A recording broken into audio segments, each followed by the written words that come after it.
Presenting The Complete. Orson Welles and the Mercury Theater on the Air in The War of the Worlds by H.G. Wells. This is Orson Welles, speaking from London. as the third man. Stand by. We'll be on the air in 15 seconds, Mr. Wells. Yes, I know.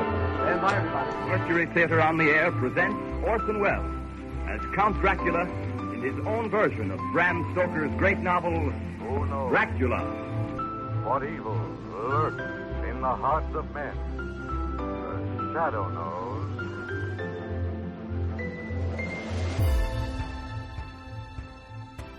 Hello world, welcome to The Complete Orson Welles, brought to you by Dwayne Old Time Radio. This podcast will feature various classic radio programs ranging mostly from 1936 to 1952 that Orson either produced and directed, was featured on, or starred as a guest. If you enjoy my podcast, you can subscribe to receive notifications of new posts. Subscribing is free and only takes a moment. New episodes are posted weekly. If inclined, please leave a rating and or review on your preferred podcast service. Thank you for your support. Hope you enjoyed the genius of Mr. Welles. We're going to end the month of February with The Adventures of Harry Lime, 2 episodes from Harry Lime. The 8th episode of that series, Rogue's Holiday, September 21st, 1951. And then the 9th episode from that series, Work of Art, which aired September 28th, 1951.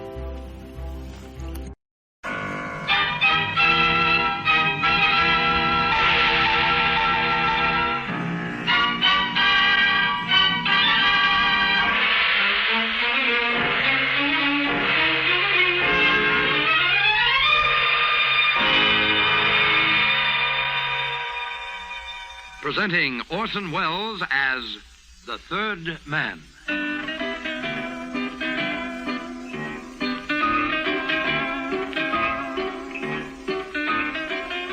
The Lives of Harry Lime. The fabulous stories of the immortal character, originally created in the motion picture The Third Man, with zither music by Anton Karas.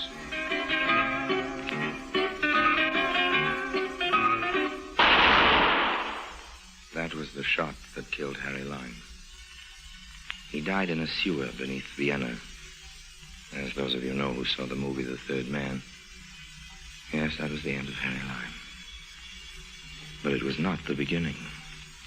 No. He had many lives. And I can tell you about all of them. How?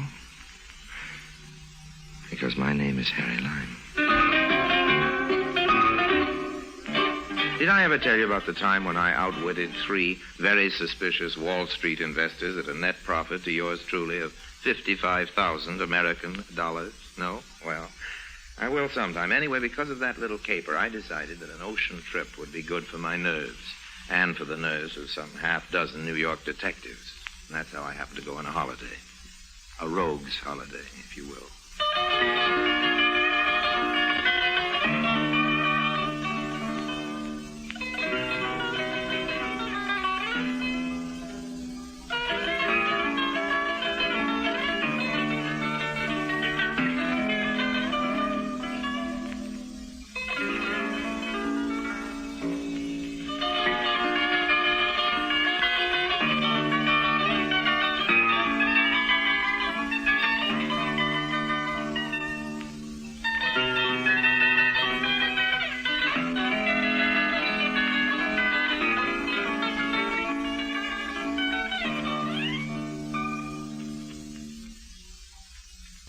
And now, Orson Welles as Harry Lime, the third man in Rogue's Holiday.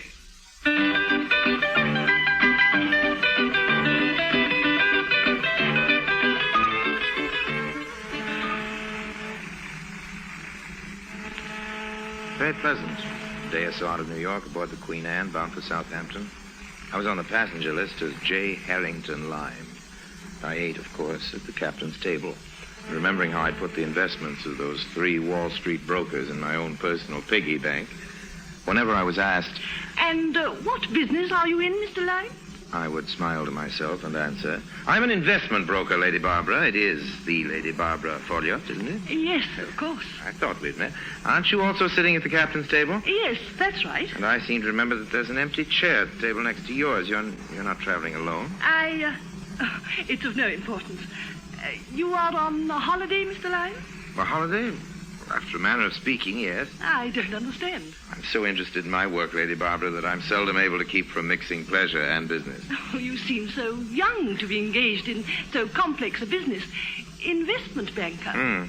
I always thought all bankers were portly men in their 50s. Well, every banker must be able to inspire confidence in his clients, Lady Barbara. The incompetent banker relies on his appearance and his maturity. And you? I rely on my record of success, ma'am.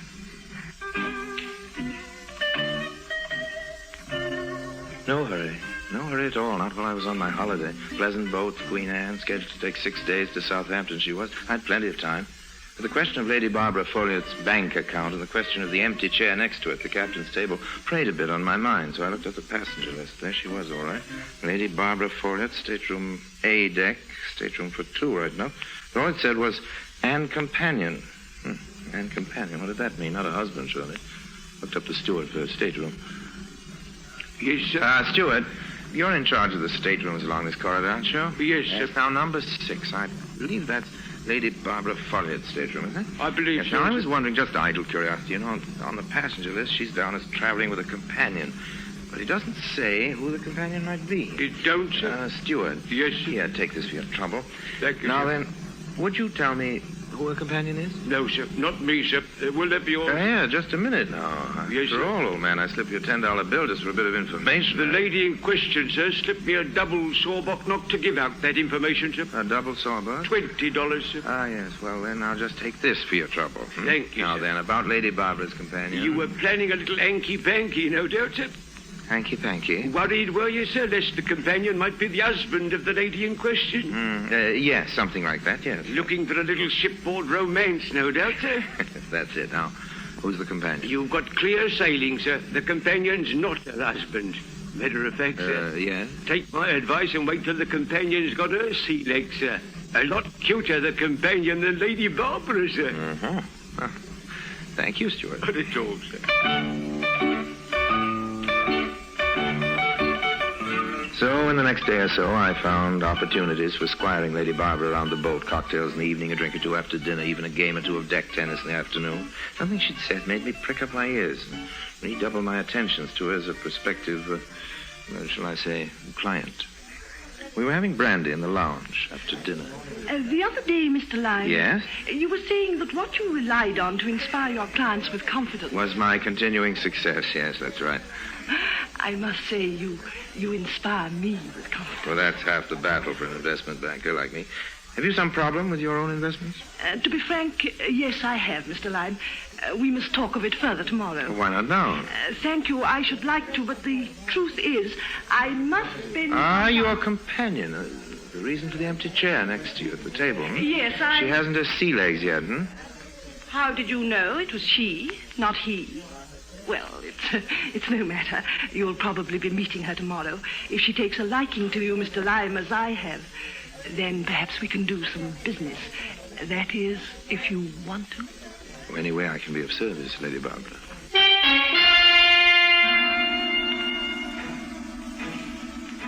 Next morning, I ran into their steward, and he told me that both ladies were out promenading. With some caution, I went looking for them. True, I was on holiday, but still, if I could turn my hand to a piece of business. Besides, I was curious about this mysterious companion whose name was not even carried on the passenger list. Turning a corner on the promenade deck, I nearly bumped into them. Quickly, I ducked back behind a bulkhead as they passed. Que pourrais-je faire? C'était drôle, hein? Tu es rigolo, ma princesse. Ma princesse. So, her companion was a princess. For the rest, I'd seen that she wore a veil close over her hair and face, but no veil could conceal that beauty. And I'd seen something else that interested me, too. A string of pearls, matched pearls. I maneuvered into position for the next round on the promenade. Lady Barbara. Oh, good morning, Mr. Lyme. Anne, this is the nice man I've told you about who's been so kind to me. Mr. Lyme, this is Miss Jones. How do you do, Mr. Lyme? I am pleased to meet you. Miss Jones? Such an ordinary name for such an extraordinary young lady. He makes nice speeches, Barbara, just as you said he did. Perhaps you'll permit me to join you? Oh, I'm so sorry. We were just going in, Mr. Lime, weren't we, Barbara? Well, then at least, Miss Jones, maybe you will join me and Lady Barbara this evening before dinner. Mr. Lime insists on the practice of buying me a cocktail before dinner. Why, I should like that. Only as to cocktails, the ship's doctor told me that perhaps until I am stronger, I should drink champagne. Perfect. I'll make sure there's a bottle nice for you, Miss Jones.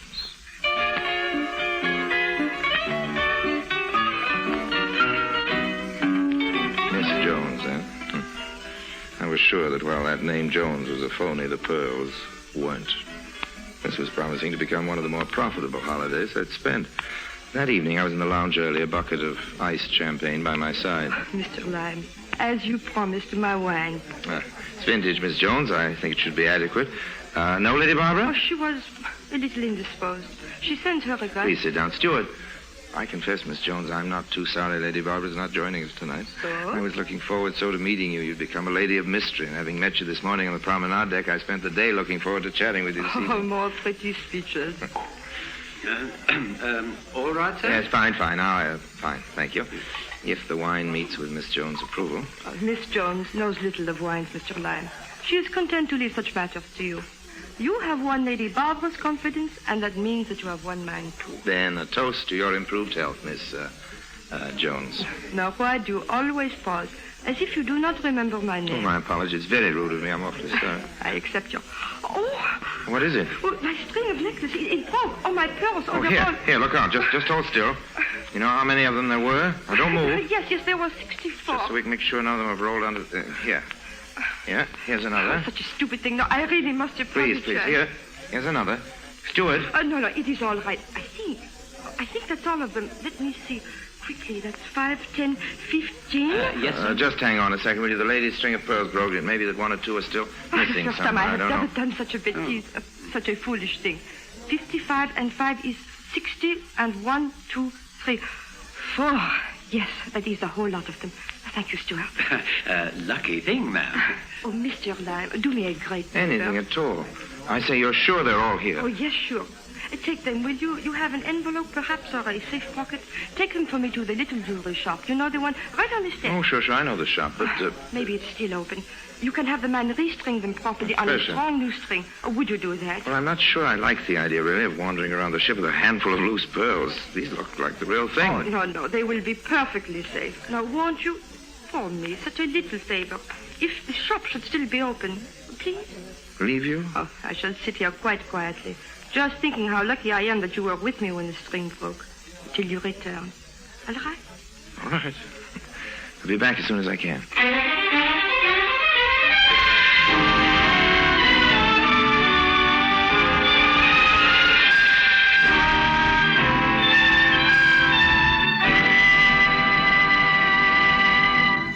Orson Welles returns in just a moment as the third man.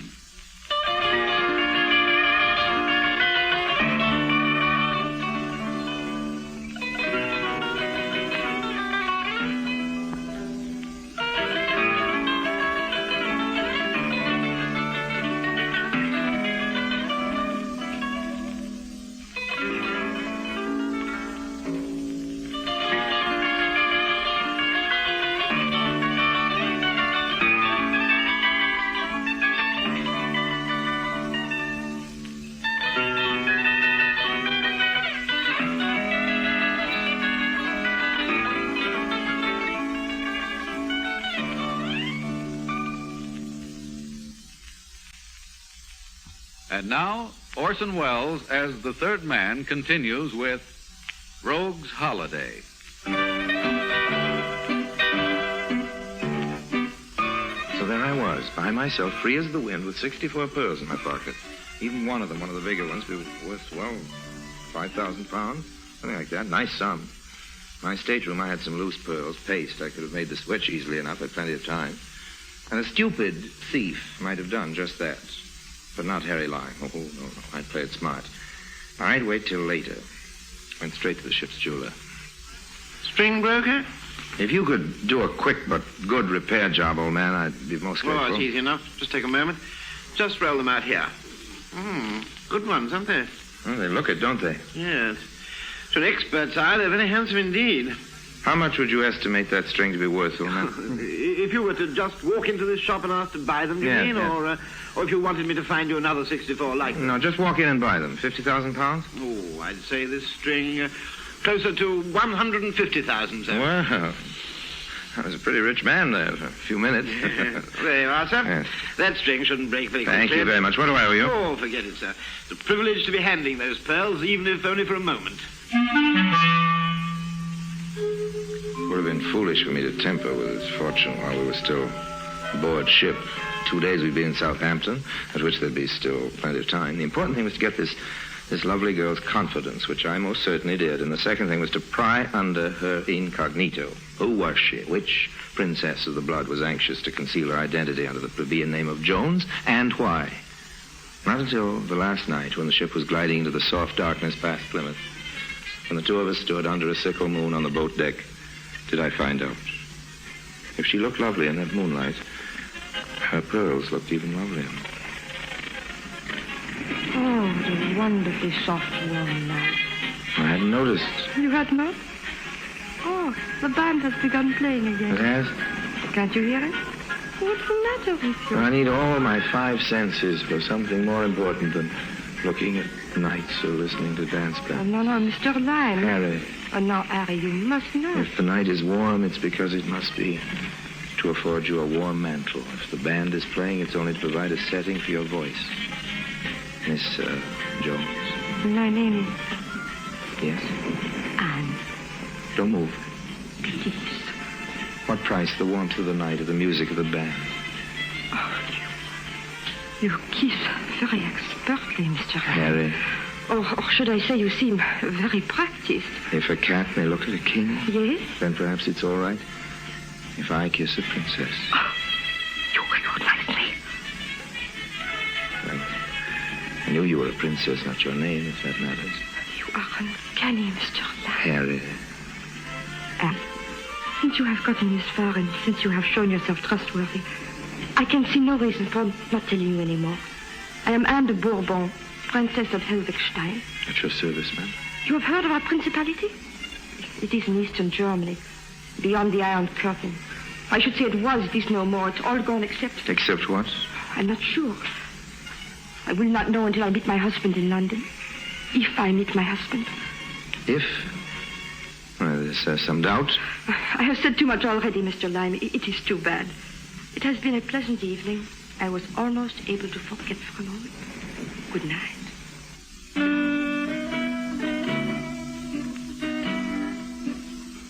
She was gone, just like that. At least I knew now who she was. Whether I'd be able to find her again in London, whether I'd frightened her away, and with her my chance at that string of pearls by letting her know that I knew she was a princess, all these things I was a little nervous about. Till next day, just as I was getting ready to disembark in Southampton, Lady Barbara came up to me rather quickly. Mr. Lime, here, a note. A note from... read it, please.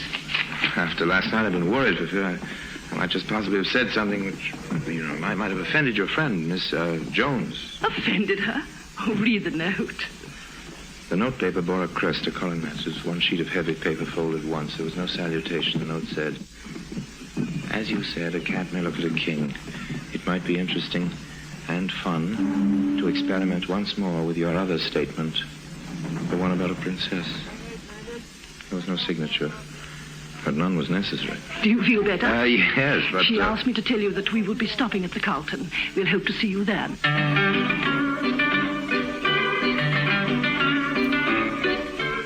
So she had arranged that we should meet again after all. And when we met again, away from the dangerous confines of an ocean liner, I proposed to relieve her lovely neck of those lovely pearls. Oh, sure, I was on a holiday and sentiment was involved, but these were factors that had to be disregarded. My scheme was foolproof. As it turned out, the scheme wasn't needed the first time I saw her in the sitting room of her Carlton suite. Mr. Lime. Oh. All right, Harry.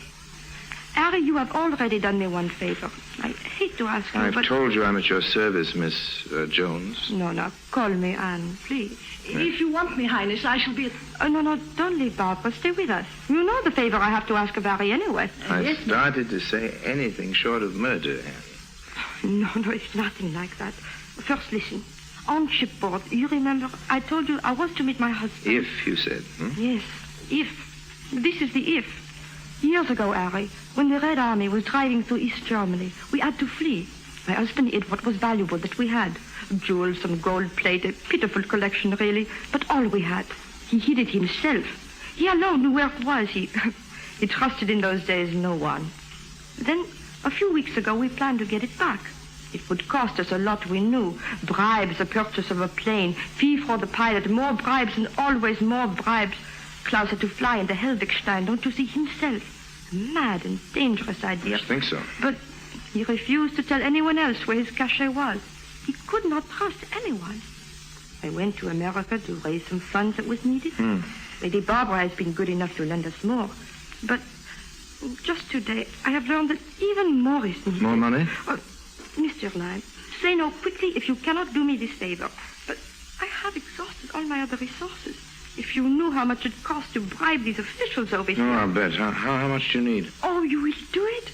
It's just a loan, mind you. It's a pleasure. Lady Barbara's investment will bring her all we need at the first of the next quarter, and then I can repay you with... Please, how much do you need? 10,000 American dollars. It is too much? No, I don't think so. No, certainly not. And see, for security, security, on your loan here, you will take this, my pearls. You have already once guarded them well. Oh, please, I wouldn't dream of... Yes, I insist. Otherwise, I will not even ask you for the loan of the 10,000 American dollars. Oh, well, if you insist. Here, take them. Now, how can we arrange to get the money? Well, I have more than that here in the hotel safe in American dollars, too. Just let me ring the desk.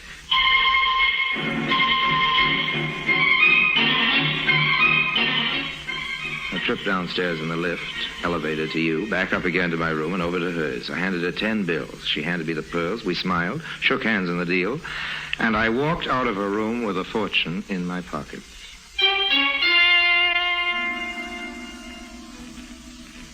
I called for a celebration. Pal of mine runs a pub saloon to you in London. I use it as a sort of message center. I have letters sent me there. My pal knows all the gossip who's in town, who swindled whom, all the news I need in my business, so I went straight to him. Harry, I haven't seen you for months. Afternoon, Barney. Give me a whiskey and soda, double whiskey and soda. None of your bar whiskey. There's something good. One for yourself. I'm celebrating. So am I, man. So am I. I'm celebrating your return. Well, good. How long you been in England? Just a little while. Too hot for you in the States, was it? Look, can we have a drink somewhere in private? Yeah, sure. Why not? Follow me. Got onto something good, have you? I'll be leaving London pretty quick, Barney. I have to go to Europe, France, I guess maybe Italy. Well, you've only just got here. I pulled a quick one. They may be looking for me in London sooner than I like to think. Uh-huh. What for?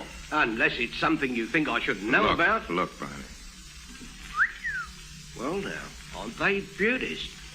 Real thing, aren't they? I had them priced by a jeweler who said he'd ask £150,000 for them. Oh, that should keep you in cigarettes for a week or two. Not bad. Not bad at all. Not half bad. Not, in fact, a quarter better. Let me have a look. Do you mind? Look them over all you want, Barney. I'll fence them in Paris somewhere. This is your last look, old man. Uh-huh. Where did you say you got them? Off a German princess. She gave them to me as a security on a loan. Mm-hmm. German princess, is it? Yes, French-born, I think. French-born, you think? Yes. Name of what? Anne de Bourbon, Princess of Helvigstein. Yes, very good. What's so funny? What's so very funny? Anne de Bourbon. Princess de Helvigstein. All right, old man. All right, better let me in on the joke. I thought these pearls looked funny, although you said they weren't gem. You're crazy. Well, Barney, I had them priced myself. Maybe you had some pearls priced, but not these, my boy. You've been had. The oldest trick in the world. Pulled on you, Harry Lime. Now, you're lying. Now, don't try to pull your tricks on me, Barney. A joke's a joke, but... Oh, I don't have to. It's been pulled already. Harry, me bucko, I know who Andy Bourbon is. I know who the Princess von Helvigstein is, too. She's a slick little article. Oh, no. But she ain't German. She's not French-born, and I don't think you'll ever find any Helvigstein on no map. She's Doris Jones. Oh. That's who she is. And she was born right here in Clapham. That's where she was born. And she took you and shook you for, how much? I gave her 10,000 American dollars. I don't believe you. I'll die. The oldest gang in the world and pulled on none other than Harry Lime himself. I'll die. Room 316, please. Harry, when this news gets around, boy. That's right. I'm calling Miss Jones. No, never mind. Oh. Well, do I win me bet? And did you lose your 10,000 American dollars? Yes. All I've got are these pearls. Oh, better than nothing, Gary. It's a good imitation. Must be worth £50. 50 pounds? Well, I'm on my holiday, and I come out ahead after all. What? Well, what about your 10,000 American dollars? Your slick little article from Clapham tries to pass that 10,000 bounty. They're counterfeit. That'll teach Miss Jones to try anything fast with Harry Lime.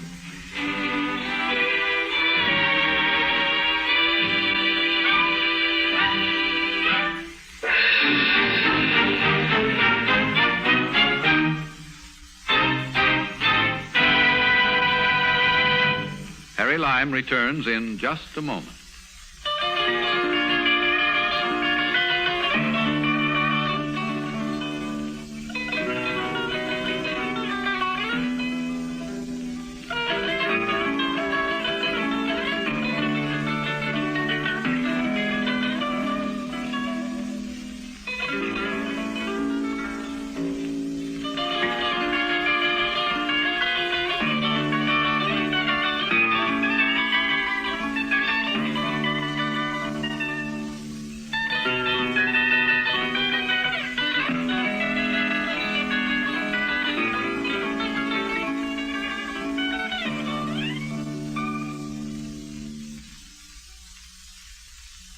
And now, Harry Lime.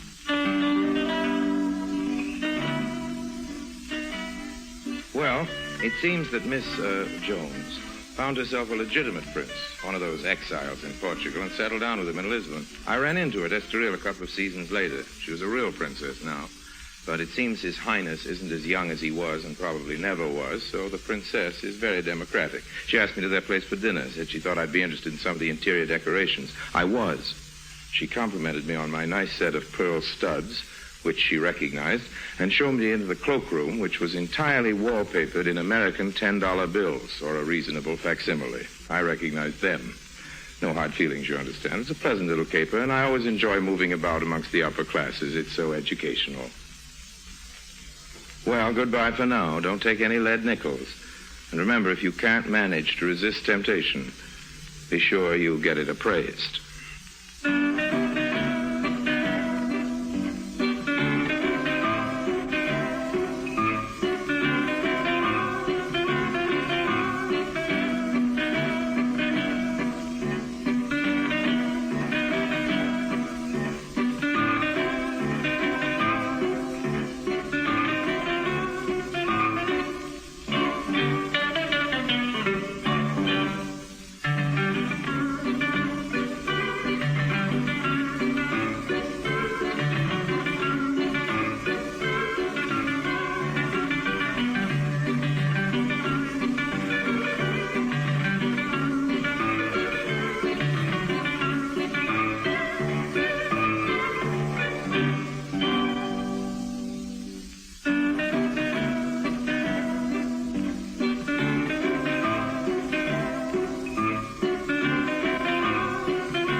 Presenting Orson Welles as the Third Man.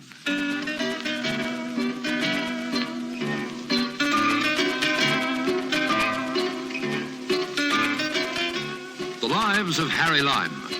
The fabulous stories of the immortal character, originally created in the motion picture The Third Man, with zither music by Anton Karas.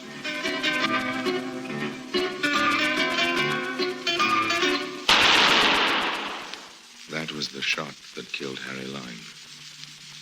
He died in a sewer beneath Vienna. As those of you know who saw the movie The Third Man, yes, that was the end of Harry Lime. But it was not the beginning. No. He had many lives. And I can tell you about all of them. How? Because my name is Harry Lime.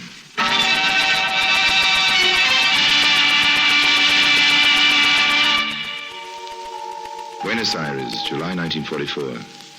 The Argentine papers were full of the attempted assassination of Adolf Hitler. It had failed, but all of us knew that the Nazi Party was doomed. Buenos Aires was full of those once high in the Nazi councils, and they brought with them money, jewelry, art treasure.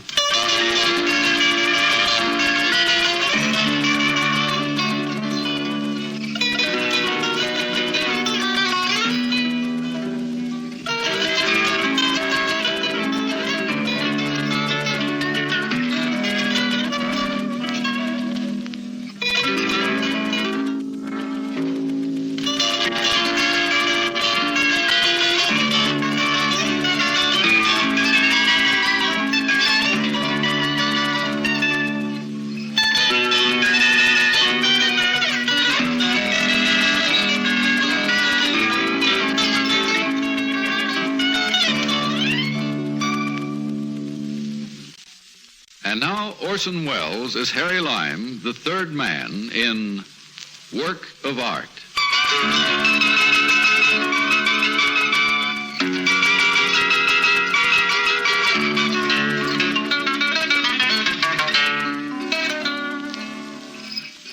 Yes, there I was in Buenos Aires, just a clean-cut young American boy looking for a chance to hustle an honest buck. A friend had given me a letter to Senor Juan Fernandez, a gentleman with a handsome face, impeccable manners, and no morals. My informant had indicated that the senor might be helpful in guiding me along my chosen path. But when I called at his art galleries, housed in a brownstone building just off the Plaza del Congreso, he refused to see me. Well, there were always other sources of income to be found without Senor Fernandez's help, and the bar at the Casa del Oro seemed an ideal place for a young man to start a career.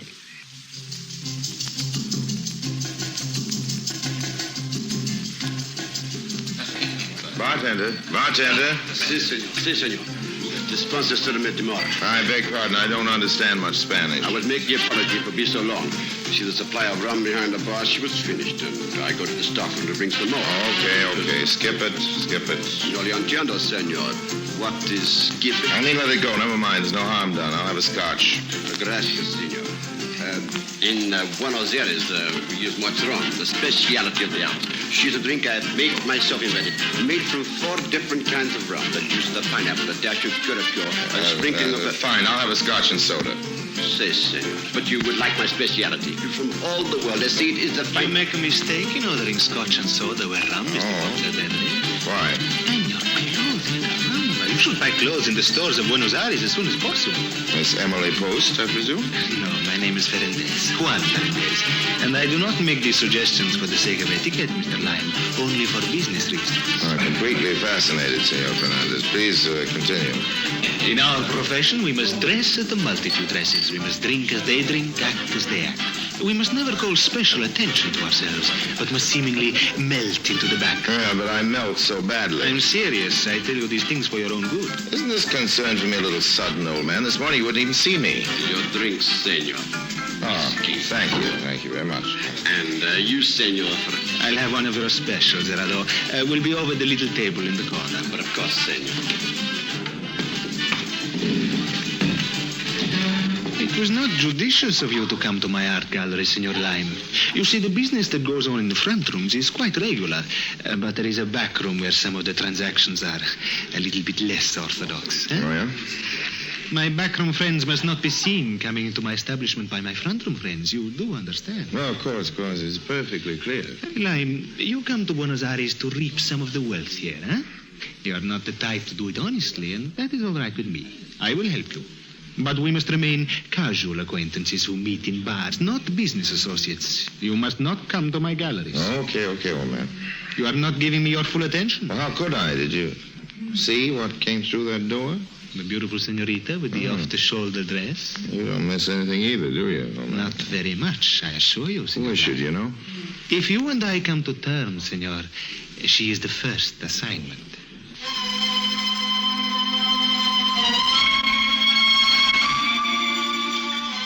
Senor Ferendez was about as communicative as a penguin. With a display of the ultimate in old-world manners, he refused to say another word about the slender, dark-eyed beauty who'd suddenly set my pulse pounding.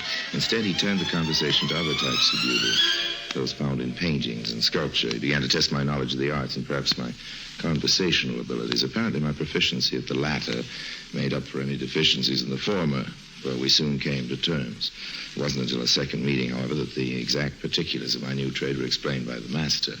We'd met accidentally at a roadside refreshment stand near the suburb of Belgrano. It is my desire that you make friends among our new residents. You can gain invitations to their homes and go through their private galleries, huh? There are many such private galleries. Well, that sounds interesting. Might even get a job later as a tourist guide. Your job will be to guide some friends of mine to the finest, the most expensive works of art in town. You must equip them with full descriptions of the galleries, the houses containing them, the personnel, the entrances, the exits. Okay. Our souls have met. And now to that first assignment you spoke about, the senorita. Yes. Little is known of Senorita Melissa Corday. She came here a few months ago. She rented an expensive villa, and she's invited only a few close friends to see her art treasures. But according to reports, she's the owner of the most valuable painting in all of Buenos Aires, an original Rubens, worth a fortune. All that and original Rubens, too.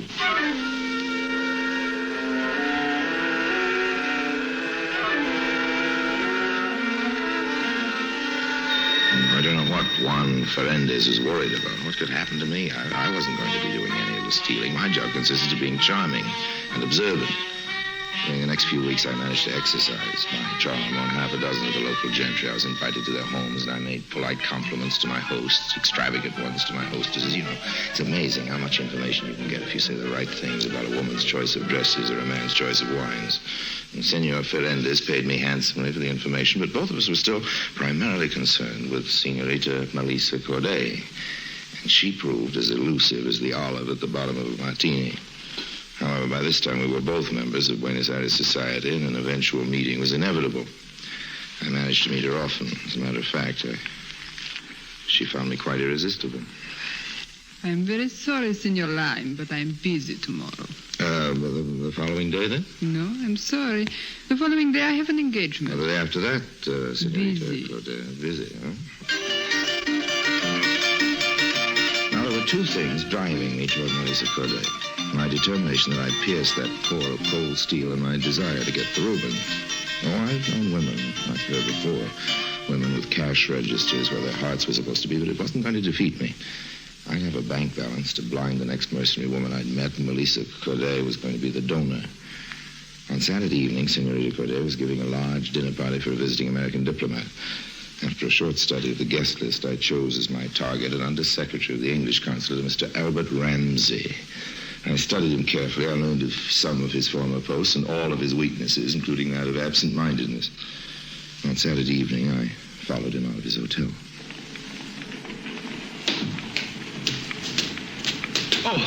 Sorry, Sam. I'm sorry. I wasn't looking. Bertie.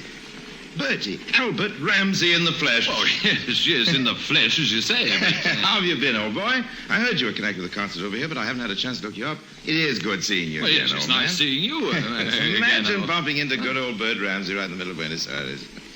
It's been a long time, hasn't it, old Well, I man? hope you'll forgive me, frightful memory, but I don't seem to remember quite where it was. Oh, you're last joking, time. of course. You remember. It's at the Shoreham Hotel in Washington. Oh, yes, Yes, of of course. course. How frightfully stupid of me. Washington, eh? Yes, Washington. Must have been about 40. 1940 it was, but exactly. And you say you have a bad memory. This is really a break bumping into you on my first free evening since I got here.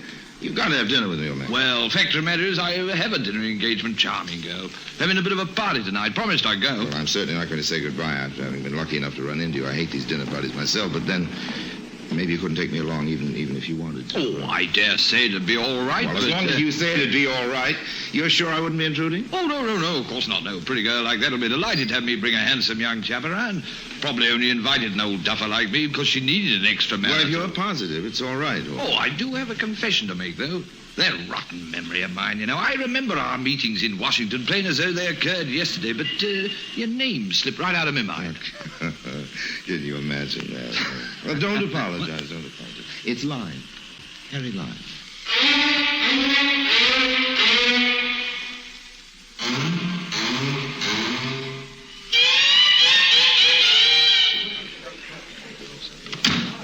Your hat, senor? Oh, thanks. Here, take my stick, too. I've got a stalwart companion with me now. I won't need a stick if I'm attacked by rogues.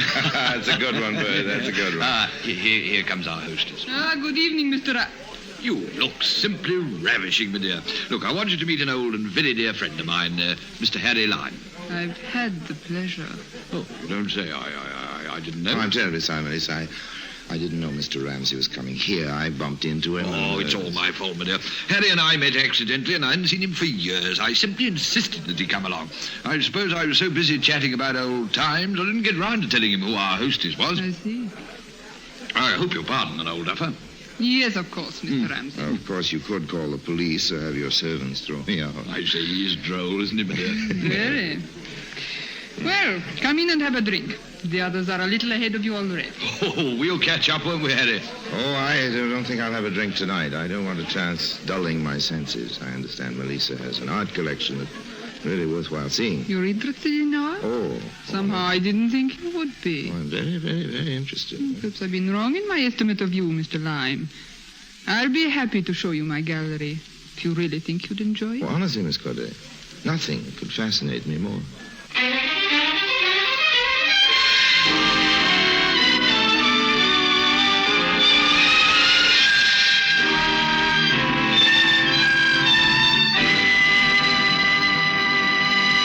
Orson Welles returns in just a moment as the third man.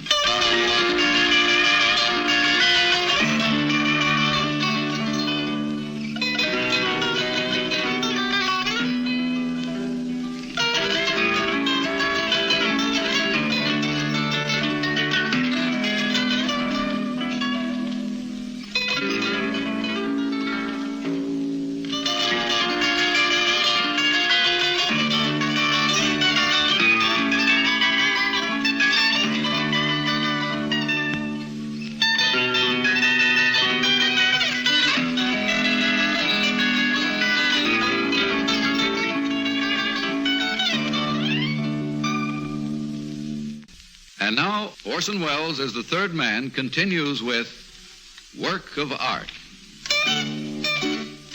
Dinner was an eternity of rich food and rich people. The small talk was so small it was almost non-existent. But for one thing, I could be thankful. My pal, Bertie Ramsey, forgot me in his absorption with a mustached Ecuadorian woman. He was probably fascinated by the task of counting her chins. No mean job, since she was constantly quivering with laughter. At any rate, the dinner was over in what seemed like a mere few months. And after what Mr. Ramsey probably would have called a decent interval, I persuaded Melissa Corday to take me on a cook's tour of her gallery. Well, this is it. Oh, it's magnificent. Why, there must be a fortune represented here. It means little to me now. Perhaps someday it may have value for me again. Listen, maybe you don't realize what's wrong. You're lonely. This first painting's quite interesting. A little-known artist, Constantine Langmuir, painted it. I suppose it has little intrinsic value, but I recognize the scene. A little cove on Riviera where I used to go when I was a child. Oh, it's lovely. That's a Degas over there, isn't it? Yes. And a Rubens. That is a Rubens, isn't it? Yes. When I first got it, I thought it was the answer to all my dreams. And it isn't now? It's almost worthless. Well, so you can make things worthwhile again. You can learn how to dream again. Please, Harry. You're hurting my hand. You're hurting my heart. Well, listen, I don't know what's holding you back, but sometimes when we've been hurt, we build up a wall around ourselves. I know because I've been hurt. I've been lonely. Maybe neither of us has to be lonely again. No. Harry, please. I didn't intend to kiss you by force. I think maybe I'd better go back to my other guests. When you're ready to rejoin the others, just pull the door firmly. It's self-locking.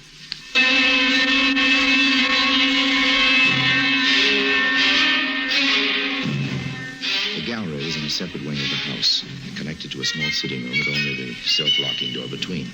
The sitting room had a large French door that led to a small balcony, and the street was only 7 or 8 feet below. On the other side of the sitting room was a boudoir, Melissa's. The servants' quarters must be miles away. It was a setup. And Harry Lyme wasn't going to give this setup away for any 25% of the Rubens' value. Let Ferrandis take his 25%. It was going to be 75 for me. I wedged a match in the lock, and then I rejoined the gay party of the doddering diplomats. Oh, well, there you are, my boy. Did you manage to come out with the Picasso under your coat? It wouldn't quite fit, my dear. It would all give a right teeth of some of Melissa's paintings. She has some real beauties, doesn't she? Well, let's say she possesses real beauty. Oh, well put, old boy, well put. Have a drink, Harry. No, I really have to be going, Melissa, if you'll excuse me. The night's young yet, Harry, the night's young. I expect a busy day tomorrow. Awfully sorry. Well, if you must go. Please don't bother seeing me at the door, Melissa. I don't want to take you away from your other guests. Well, goodbye then. Adieu. Good night. Bye now. Buenas noches.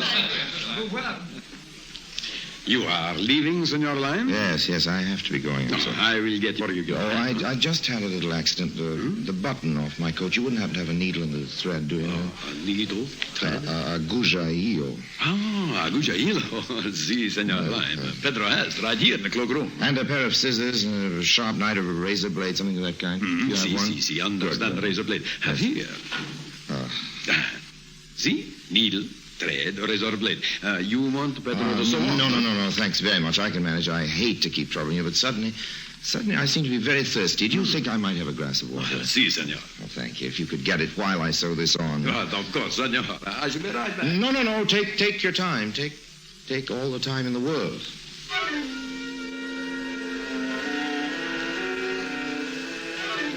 This was the one dangerous element in the whole scheme. My being seen now.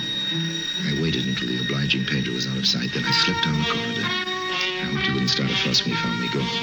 The guests and the servants were all busy, thank heavens. I reached the gallery wing. I slipped through the little sitting room into the room containing my Rubens, took the little matchstick out and heard the lock click, reassuring me. But just in case someone should come in, I took a position behind a heavy velvet drape. Hours later, I could hear the other guests take their departure. The servants locking windows and doors. Someone rattled the doorknob of the gallery and then went away. I heard Melissa's door open and close. But still I remained motionless. I waited until almost dawn, till the silence was thick and heavy.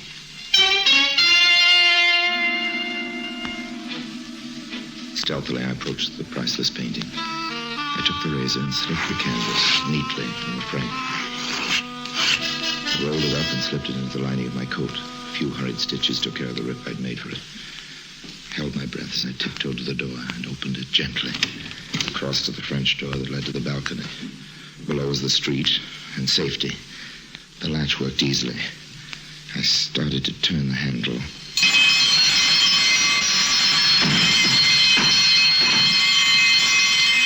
Oh, my ankle. My ankle.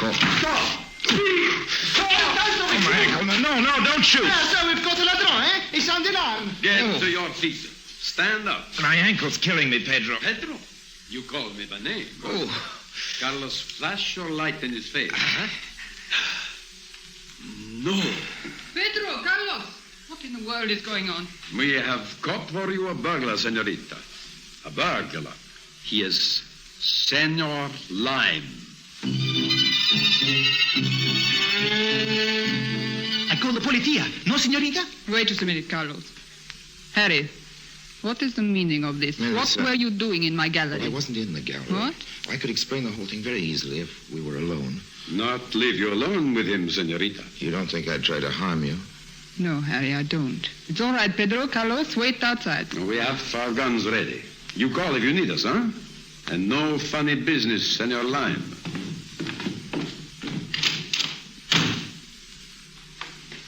Well, Harry? I did a silly thing. I guess you wouldn't talk to me earlier, and I had so much to tell you. Things I couldn't say before your other guests. Harry. So I came back to steal something. I came back to steal a few hours alone with you. Oh, So Harry. I tried to sneak out and, well, you know the rest. Oh, you're going to make Carlos and Pedro very unhappy. They thought they'd go to Ladrone. Oh, poor Harry. Your ankle hurts you very much. Well, when you look at me like that, I can't feel any pain. Oh, you'd better go back to your hotel and rest. Yes, I guess I'd better. Could I phone for a cab? Oh, I'll send you home in my car. Pedro can take you. You're very kind, Melissa. Monday morning came with it the newspapers, probably carrying my description. But no, there was no mention of the robbery. For some reason, Melissa Corday had not reported the theft. Maybe the old lime charm had been more effective than I thought. Still, wasn't taking any chances. I made my way most carefully to the galleries of Senor Ferrantes. And this time I insisted on seeing him.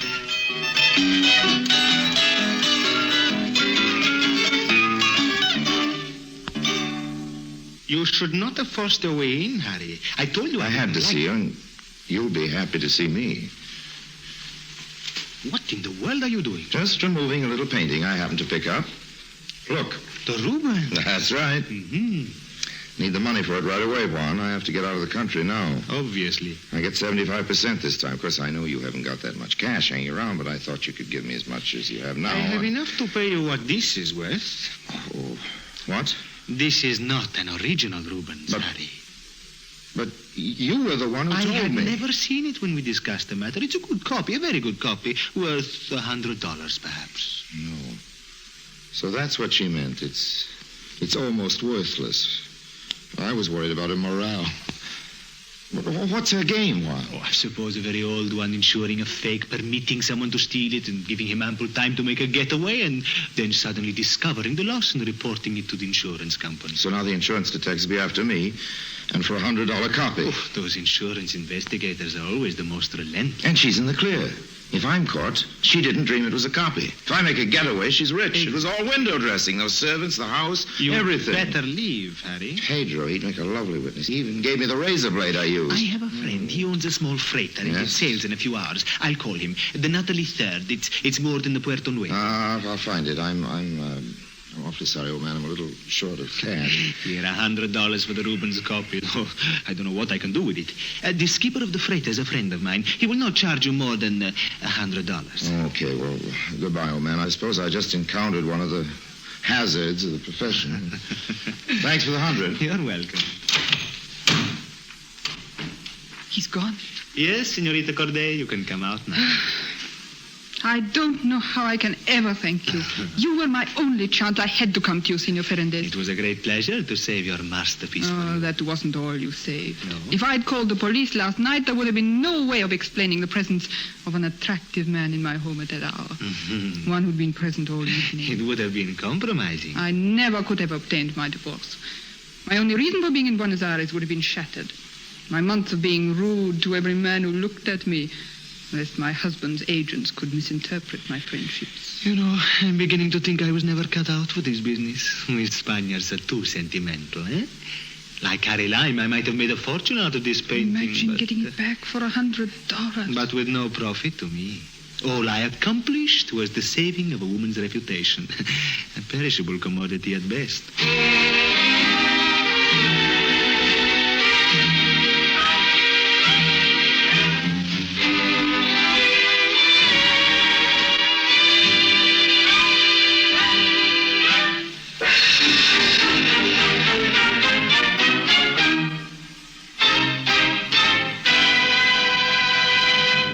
Harry Lime returns in just a moment.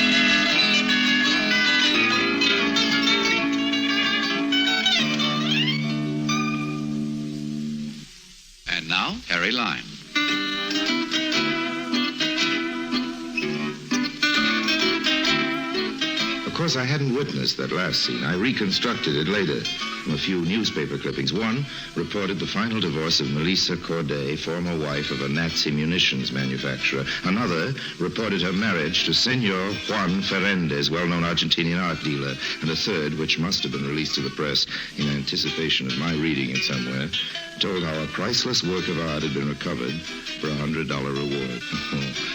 It had been a work of art, all right.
Thank you for listening to and showing your support for my podcast. If you would like to receive notifications of when new episodes are posted, please subscribe to my channel. Subscriptions are 100% free, and they really help me get an idea of how I'm doing.